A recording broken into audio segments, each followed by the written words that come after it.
Sim, bom dia, Jorge. Bom dia, Fatioli. Bom dia. O Supremo Tribunal Federal decidirá pela extradição desse israelita. Ou seja, quando há um pedido de um país estrangeiro para que essa pessoa volte ao país para responder pelos crimes lá praticados, é uma solicitação chamada extradição. Existe uma lei de 1980 que estabelece a extradição, que estabelece a expulsão e que estabelece a deportação.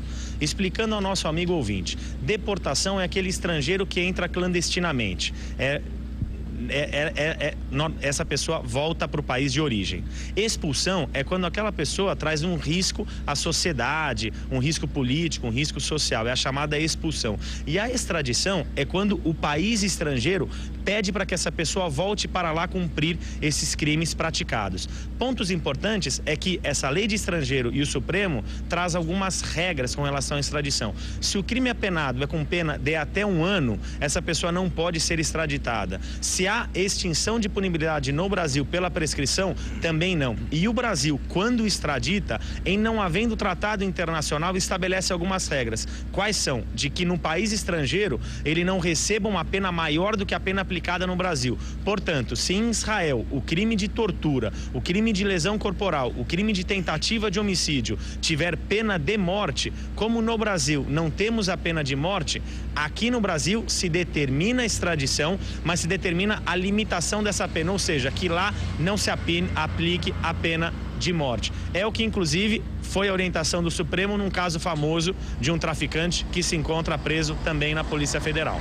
A Polícia Federal pode agora tentar chegar às pessoas, porque já que o rabino, o falso rabino, ele não fala português, ele não sabe dirigir, e segundo a polícia, algumas pessoas teriam ajudado o rabino aqui no Brasil. Essas pessoas também podem ser indiciadas, né, doutor Fernando? Sim, essas pessoas respondem por participação de uma conduta criminosa. Respondem, sim, criminalmente, aí pela lei brasileira, porque aí praticaram um crime, um favorecimento pessoal no Brasil. Essas pessoas responderiam pela lei brasileira.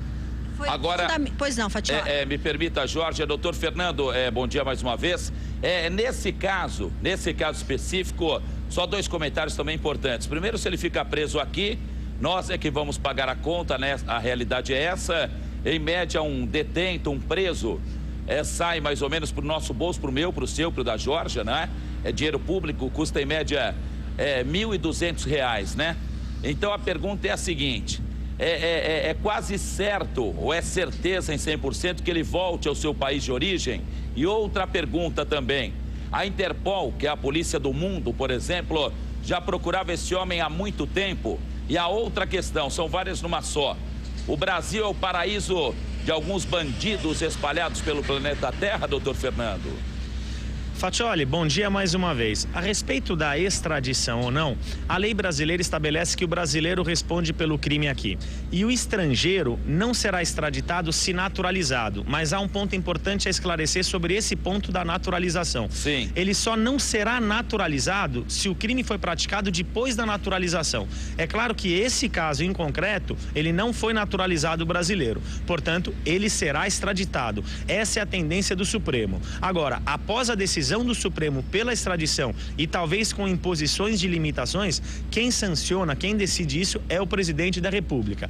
Com relação ao Brasil ser o paraíso desses criminosos, muitas vezes, se essas pessoas praticam um crime num país e aquele crime lá é apenado com pena de morte, aí sim, essas pessoas podem vir ao Brasil, lamentavelmente vêm ao Brasil para, no caso de extradição, terem essa limitação de pena, ou seja, não sofram lá naquele país a pena de morte, porque essa pena capital não é estabelecida pela lei brasileira. Um outro ponto importante a respeito da extradição é que ela não necessariamente é pedida pelo país onde essa pessoa nasceu.